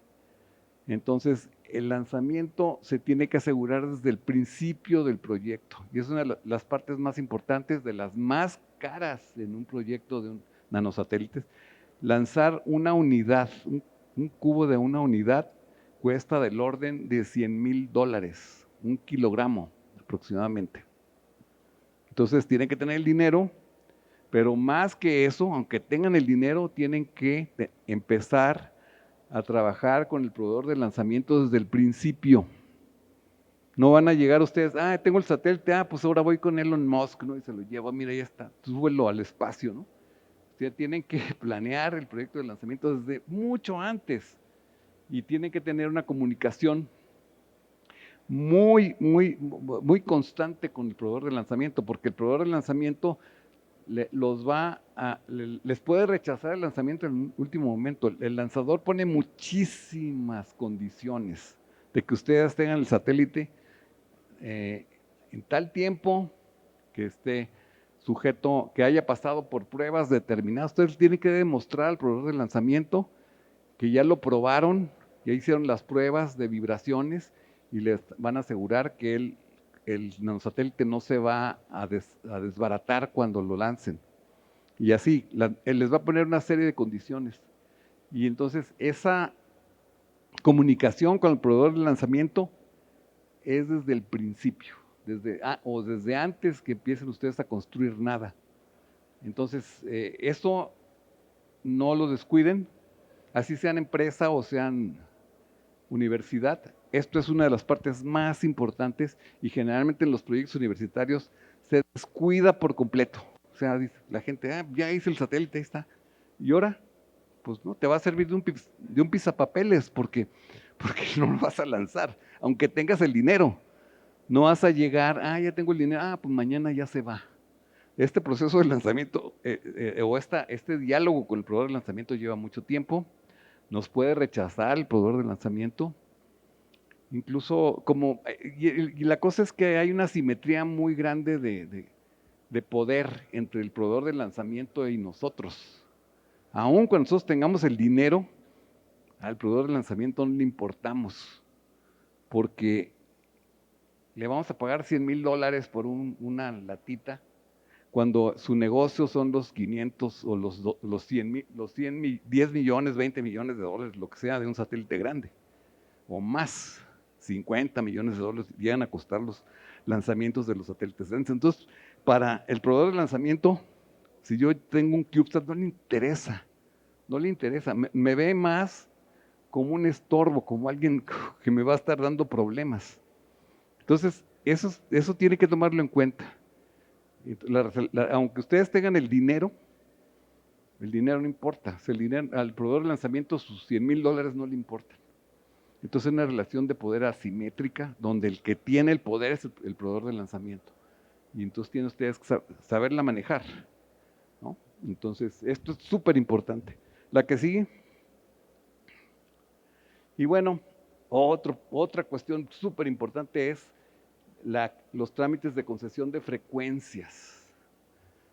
Acuérdense, todos los satélites van a llevar un radio por lo menos. Por lo menos. ¿Por qué? Porque si no llevaran un radio, pues si no habría forma de saber qué están haciendo, ¿no? Imagínense que aventamos un satélite que no tiene comunicaciones. Pues ahí está, ¿no? Es una piedra que está dando vueltas, ¿no? O sea, por lo menos tenemos que saber dónde anda. Y ese radio tiene una frecuencia. Y esa frecuencia se tiene que obtener una concesión para el uso de la frecuencia. Y eso es un problemón. ¿Sí? O sea, tienen que ustedes hacer toda una serie de trámites ante instituciones nacionales e internacionales. Empiezan por el Instituto Federal de Telecomunicaciones y terminan ahí, y es el que les va a dar la concesión de las frecuencias. Pero como el satélite anda dando vueltas, si el satélite nada más estuviera aquí encima de Santa Lucía, pues no hay problema, ¿no? El IFT les resuelve el problema, porque no tiene que ver con otros países. Pero el satélite está dando vueltas alrededor de la Tierra. Entonces hay una entidad que se llama la ITU, la International Telecommunications Union, que es la que coordina las concesiones, bueno, más bien el uso de las frecuencias en todo el mundo. Entonces ustedes se tienen que coordinar porque van a pasar por otros países, hay otros satélites, y entonces tienen que ir a la ITU. Y en el caso de que utilicen frecuencias amateur, frecuencias de aficionados, tienen que ir a la IARU, ¿sí? A la International Amateur Radio Union. Entonces, este es un proceso que se puede llevar 18 meses realizarlo. Es un proceso muy largo, cuesta, no mucho para satélites que utilizan frecuencias amateur, pero cuesta. Y hay que estar detrás de él. Y también es otra cosa que los proyectos universitarios descuidan. Dicen, ahí está el satélite. Pues sí, pero no puedes subir, porque el proveedor de lanzamiento no me va a dejar subir el satélite, si no tengo la concesión de las frecuencias. Eso por seguro. Entonces, esa es otra cosa que tiene que desarrollar. Y no los quiero asustar. Yo creo que todo lo que he dicho es como para asustarlos. Pues no. Es para que si quieren hacer proyectos espaciales, estén prevenidos de todo lo que hay que hacer, porque los proyectos espaciales son impresionantemente ricos en desarrollo y en experiencia y en satisfacción. Hay muchos retos, pero hay que entenderlos desde el principio. O sea, no podemos hacer un proyecto, embarcarnos en un proyecto espacial sin conocer todos estos retos. La que sigue, por favor. Y bueno, ya habíamos hablado, apegarnos a la metodología de ingeniería de sistemas, ya no lo voy a repetir más, ¿no? Entonces está la metodología de NASA, es un diagrama típico de ingeniería de sistemas espaciales, que es el diagrama en B. y no lo voy a explicar, pero sí es importante, no quiero dejar de enfatizar que es muy importante apegarse a la metodología de ingeniería de sistemas de NASA. La que sigue, por favor. Muy importante, no reinventar la rueda. Eso es muy importante. La que sigue. ¿Qué quiere decir esto? Que nos queramos hacer todo el satélite. Y esto también es algo muy de ingenieros. No, pues es que yo soy muy macho y quiero hacer un satélite, lo quiero hacer desde los tornillos aquí, ¿no? No. O sea, el querer hacer todo el satélite, pues es una apuesta al fracaso. Es como si ustedes quisieran hacer un vehículo, un automóvil, digamos, ¿no? O cualquier otra cosa, un avión, y dijeran, no, pues el motor, voy a diseñar el motor, y voy a hacer el motor. La transmisión la voy a diseñar, ¿no? Las llantas, voy a diseñar nuevas llantas. O sea, eso, si ya existe en el mercado componentes o subsistemas que pueden utilizar en su proyecto, úsenlos. Para eso me refiero con no reinventar la rueda. ¿Por qué? Porque si ustedes entre más subsistemas del nanosatélite desarrollen por sí mismos, están aumentando el riesgo de su proyecto. Y si ya pueden comprar la fuente de energía, el subsistema de energía lo pueden comprar, pues cómprenlo, ¿sí? Porque cada subsistema que ustedes desarrollen le está metiendo más riesgo al proyecto. Entonces, aquí mi recomendación, que esta recomendación, les voy a decir, es debatible. Hay gente que me ha dicho que no, que pues eso no es de ingenieros, que la gente no aprende, no, los estudiantes o quien sea, no va a aprender nada, los estamos engañando al decirles, cómprate el bus y desarrolla la carga útil. Pues no están haciendo nada. Pues no es cierto. Pues están haciendo mucho porque lo que es la integración, todo el sistema, el desarrollo de software, la carga útil, ya tienen con eso. Y todos los trámites ya tienen con eso. Si aparte quieren hacer cada subsistema del satélite, bueno, pues van a tener algo muy complejo, ¿no? Y con mucho riesgo. Entonces mi recomendación es dedicarse al desarrollo de la carga útil, que eso es lo único, es lo que hace única la misión. Pero actualmente en los subsistemas CubeSat ya los pueden ustedes conseguir comercialmente. Hay todo un ecosistema de proveedores de subsistemas CubeSat allá afuera que les puede vender cualquier cosa. La computadora de vuelo, la estructura, el sistema de energía, etcétera. Entonces mi recomendación es comprar lo que ya está en el mercado y desarrollar lo que no está hecho. La que sigue, por favor. Y bueno, aquí en esta tabla pueden ver ustedes qué tan específico es un subsistema. Y aquí hay una calificación de unicidad donde 1 es único y 5 es genérico. Entonces la carga útil es única, es así, hay que desarrollarla de por sí. Y tal vez hasta ni eso, porque si su carga útil es una cámara, pues compren la cámara. Lo que sí casi no va a ser único es el software. El software es algo que es único de una misión, porque es el pegamento de todos los subsistemas y ese sí, no van a comprar un software genérico que sirva para todo. Pero de aquí en adelante vean ustedes cómo va siendo cada vez más genérico, ¿no? La estructura, la estación terreno, la computadora de vuelo, pues todo eso se puede conseguir ya en el mercado. Entonces mi recomendación es que pues de aquí para abajo lo consigan comercialmente y desde luego no se pueden escapar de hacer la integración y el desarrollo de software porque eso sí es único, ¿no? La que sigue. Y ya vamos a terminar. Esto pues no basta con decirlo una vez, hay que repetirlo mucho, documentar.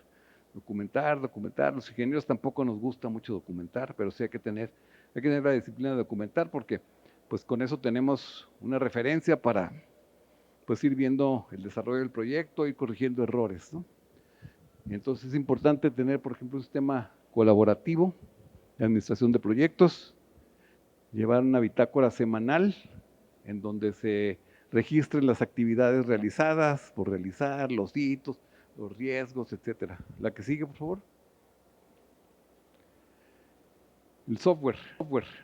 El software es otro aspecto crítico del desarrollo de de una misión CubeSat, y eso hay que considerarlo desde el principio.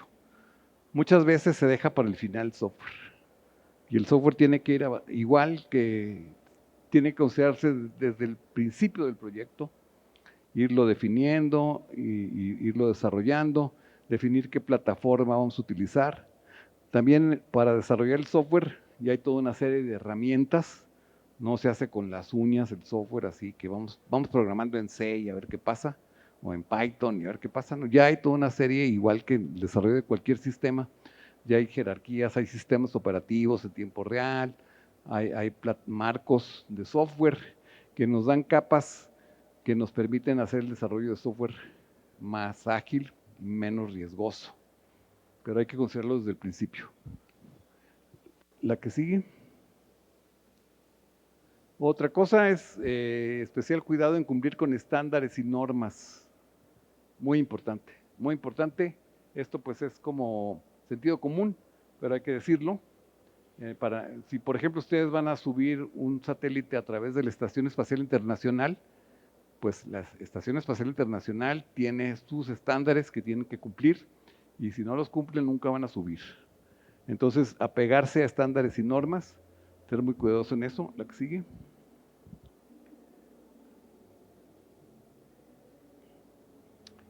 La estación terrena. De aquí no he hablado mucho de la estación terrena. Ya lo vimos al principio cuando hablamos de la misión, ¿no? Que había un segmento terrestre y la estación terrena es parte del segmento terrestre.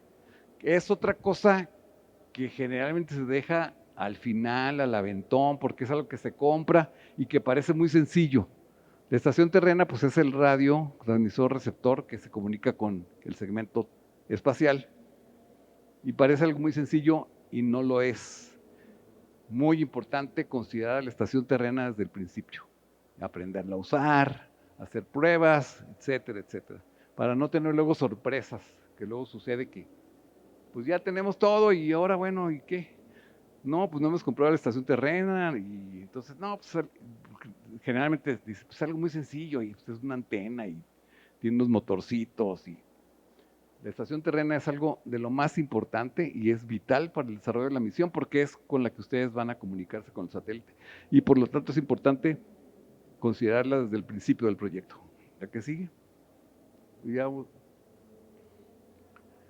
Otra cosa, no caer en la tentación de aumentar el alcance de la misión. ¿Qué quiere decir esto? Que en el desarrollo del proyecto, de repente llega alguien, oye, ¿por qué no le ponemos tal cosa, no?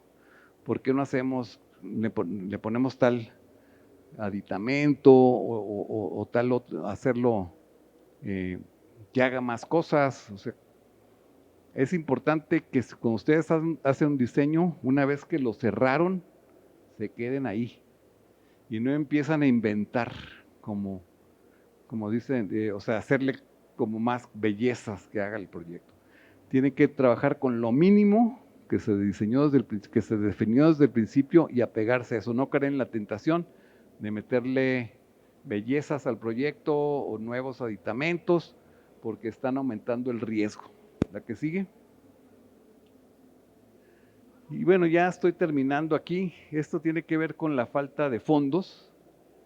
Bueno, el problema principal de desarrollar una misión espacial es el dinero. Olvídense todo lo demás, es el dinero. Entonces hay que conseguir dinero. Bueno, el dinero viene de patrocinadores. Pero bueno, actualmente hay sistemas, ¿no? Como Kickstarter, que se llaman de crowdfunding, que todo el mundo conoce como Donadora, en donde ustedes presentan su proyecto para que la gente les dé dinero, ¿no? Les dé 50 pesos, 100 pesos, y así de poquito en poquito generen el dinero de su proyecto. Bueno, que una forma interesante de obtener este financiamiento es a través de estas plataformas como Kickstarter, y aquí hay un ejemplo de estos amigos que querían reunir $30,000 y reunieron 88,880.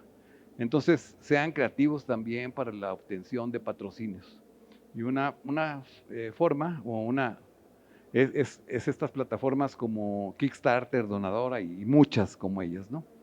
Entonces es importante ahí pues que tengan ustedes la creatividad de generar un mensaje atractivo para los donadores. Y para eso ahí es donde hay otros amigos que a lo mejor no son ingenieros, pero son diseñadores gráficos o que saben hacer bonitos videos o bonitos guiones, que son importantes tenerlos en su equipo de trabajo. La que sigue. Y ya para terminar, ahora sí, pues hay muchas cosas que podemos decir de qué necesitamos para el éxito, sobre todo liderazgo. Yo creo que es lo más importante. Esto no se puede dejar de enfatizar, definición cuidadosa de requisitos, o sea, desde el principio, no saltarnos esos pasos y querer ir a soldar inmediatamente. Buenas prácticas de ingeniería de sistemas y administrar el personal, sobre todo tener en cuenta, por ejemplo, en los proyectos universitarios puede haber rotación de personal. Es muy normal que ustedes están haciendo un proyecto universitario y no nada más ahí, que la gente se salga. O sea, ya los que están en los últimos semestres, pues terminan y se van a hacer otra cosa. Entonces, tienen que tener también prever esos cambios en el personal y administrarlos. Y saber, bueno, tener gente entrenada para pues, poder sustituir a los que se van, etcétera, etcétera. Y muchas otras cosas más. Muy bien, la que sigue. Bueno, ahora sí ya para concluir. La tecnología CubeSat nos permite tener acceso al espacio. Es algo que proyectos espaciales ya los podemos hacer en las universidades, gracias a la tecnología CubeSat, a todo lo que hemos hablado en esta hora. Con esfuerzo, conocimiento y dedicación podemos desarrollar proyectos espaciales, sí, es algo muy cierto. Claro, con dinero, hay que saberlo conseguir. Y sobre todo, es mucho más probable que tu proyecto falle por mala administración que por incompetencia técnica. La administración, en cualquier proyecto, esto no es nada más privativo de los proyectos espaciales, pero en los proyectos espaciales es todavía más crítico. O sea, la incompetencia técnica a lo mejor se puede perdonar, pero no la mala administración. ¿La que sigue? Muchas gracias. Muchas gracias, maestro Carlos Duarte de la Agencia Espacial Mexicana, por su ponencia. Creo que fue demasiado clara, pero si a alguien le queda alguna duda sobre satélites para mi jefe. Hola, muchas gracias, maestro, por la conferencia. Mi nombre es Héctor, soy egresado del Instituto Tecnológico de Puebla por la carrera de Ingeniería Electrónica. Actualmente estoy por ingresar a la maestría en Ciencias en Ingeniería Aeronáutica y Espacial del Politécnico Nacional. Y mi pregunta es la siguiente. Al principio, entre los tipos de misiones, como las comunicaciones, la observación y navegación, ¿cuál sería de las más importantes para México? ¿Qué es lo que México necesita? ¿Cuál es la necesidad de México en este tipo de misiones? Si decimos que todas, bueno, podríamos decir el orden de prioridad quizá. ¿Qué se está haciendo para cubrir estas necesidades y en dónde? Muchas gracias. Sí, muchas gracias por tu pregunta, Héctor. Bueno, sí, ¿qué necesita México? Pues en el espacio nos da muchas cosas. No vimos una introducción de para qué sirve el espacio, pero si hablamos de prioridades en México, tal vez una principal prioridad tal vez sea la de comunicar a poblados remotos y marginados del país. O sea, hay muchas comunidades en México de menos de 100 habitantes, creo que son más de 100,000. Y en estas comunidades la gente generalmente depende de las comunicaciones por satélite. Actualmente hay un satélite que es de comunicaciones para estas comunidades, que es el satélite Bicentenario, pero pues no llega a todas la señal. No hay, muchas comunidades están marginadas. Entonces yo pienso que eso pudiera ser una de las necesidades más importantes, el comunicar a toda la población a través de recursos espaciales. Ahora, ¿qué se está haciendo? Bueno, esa es una. ya vienen las constelaciones de Starlink, de SpaceX, y a lo mejor esto va a servir para mitigar ese aislamiento de esas comunidades, ¿no? Otra prioridad para México es la observación de la Tierra, o sea, el conocer su territorio, el tener satélites que permitan hacer estudios de muchos tipos, sobre todo para mitigación de desastres, sobre todo para detección de recursos naturales. Entonces, aquí pues hay muchos satélites comerciales ya que dan esos servicios y que se pueden comprar las imágenes, pero sería muy conveniente que México tuviera sus propios satélites de observación de la Tierra para que los aplicara a sus problemas específicos. Yo diría que esas son las dos prioridades más importantes de nuestro país en cuanto al uso de recursos espaciales. ¿Qué se está haciendo? Bueno, tenemos una agencia espacial que está impulsando el desarrollo de estos proyectos.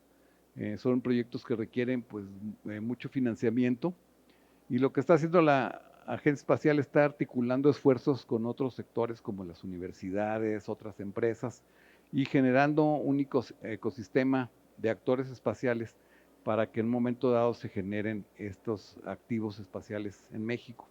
Y ya se está logrando. Hay por ahí una empresa que ustedes pueden visitar el pabellón de la Agencia Espacial Mexicana. Hay una empresa que se llama JLTZ, que planea desarrollar satélites de observación de la Tierra, constelaciones. Hay otra empresa que es Thrusters, que va a adquirir o ya adquirió un par de satélites de observación de la Tierra y van a ser satélites que le van a dar servicio a México. Entonces, yo pienso que por ahí están las prioridades. Primero, comunicaciones, observación de la Tierra, y desde luego es importante, pues,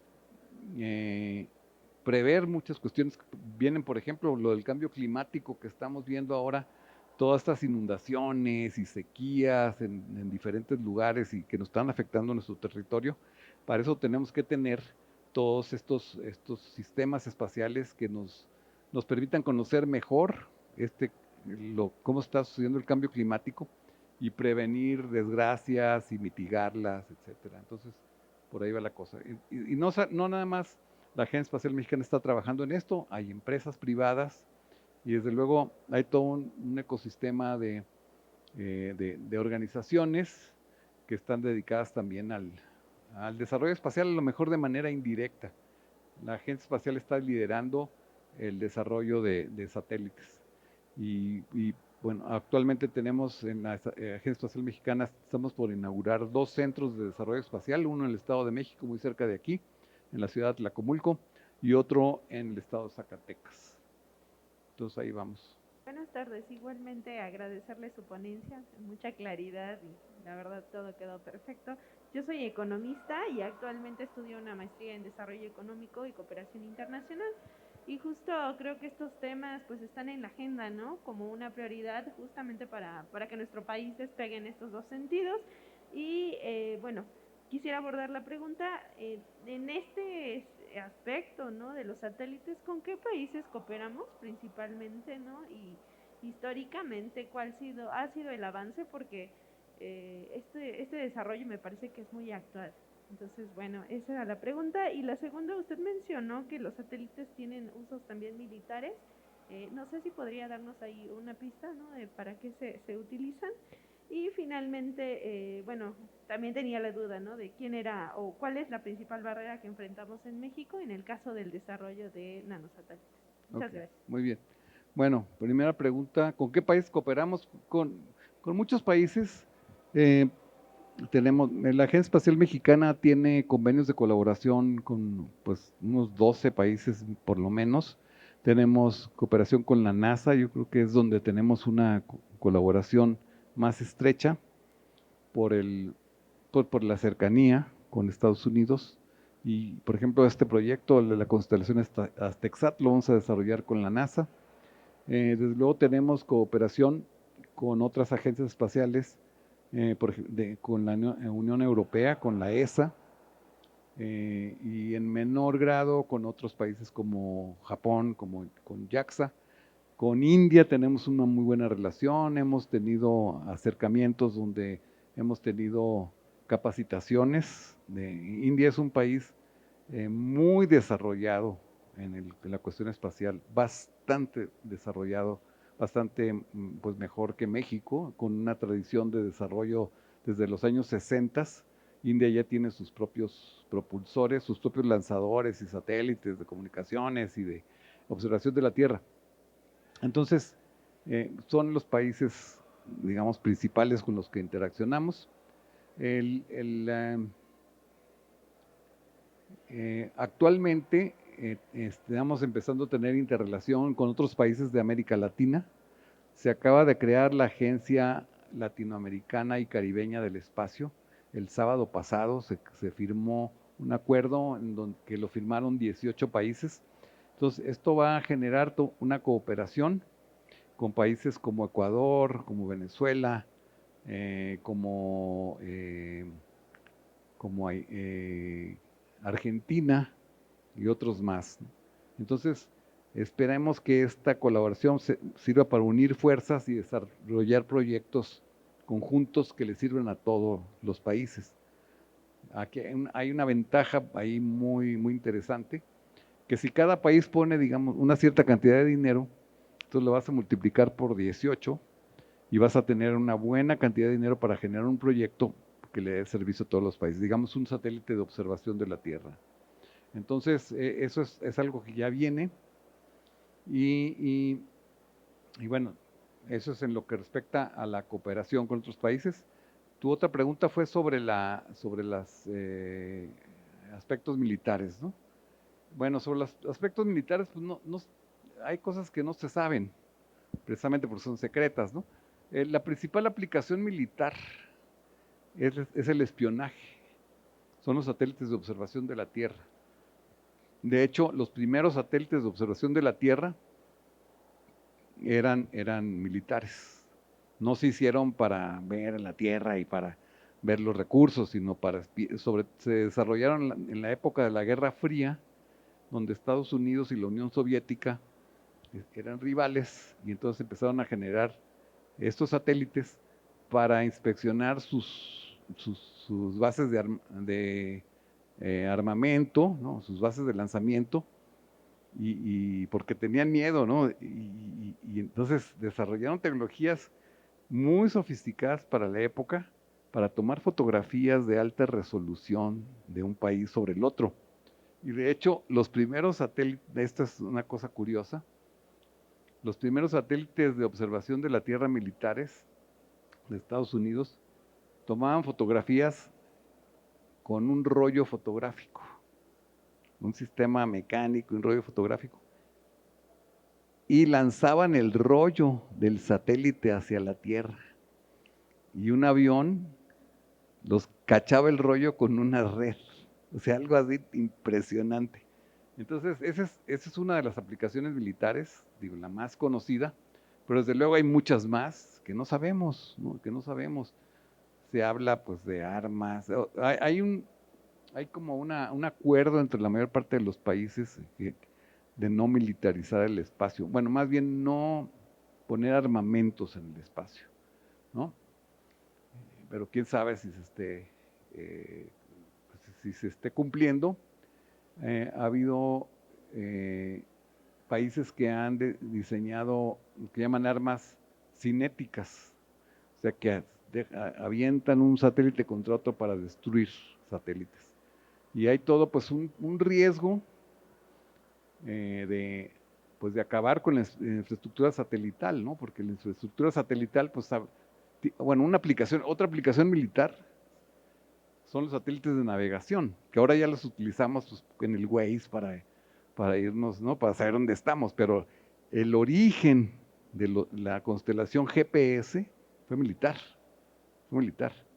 O sea, mucha tecnología espacial empezó con una intención militar y ahora ya se está haciendo, se pasó a ser civil y comercial, ¿no? Pero también, originalmente, el sistema de navegación GPS, su origen, su intención era militar, conocer el posicionamiento con mucha precisión, pues para dirigir misiles de una parte a otra, ¿no? ¿Qué más hay? No sé, porque no lo van a revelar, ¿no? Es lo que sabemos, digamos, de aplicaciones militares, ¿no? ¿Y tu otra pregunta cuál era? Pues los retos que enfrentamos, que era más o menos la misma pregunta, pero sí enfocada a los CubeSats, ¿no? Bueno, hay muchos retos. Uno es el financiamiento, definitivamente yo creo que es el principal reto. El dinero para los proyectos espaciales pues no está ahí. Hay dinero en muchas cosas, pero en los proyectos espaciales no. Entonces es el financiamiento, buscar fuentes de financiamiento. Otro reto pues es el aprendizaje, el conocer el proceso completo. O sea, como les decía al principio, hay muchas universidades y muchos expertos en México que pueden saber de los diferentes subsistemas y pueden ser gente muy brillante y pueden desarrollar la computadora de vuelo, el sistema de comunicaciones.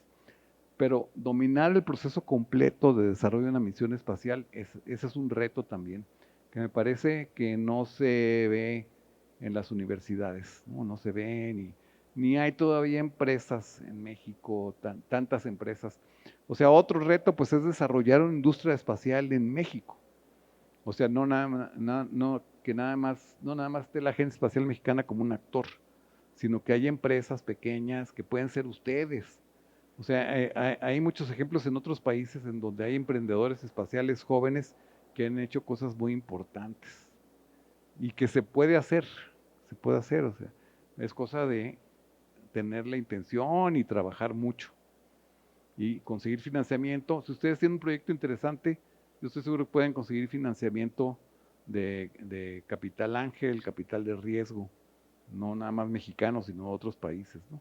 Entonces, otro reto es ese, el desarrollar la industria espacial, que pues es casi nula en México, ¿no? Le agradezco. Muy bien.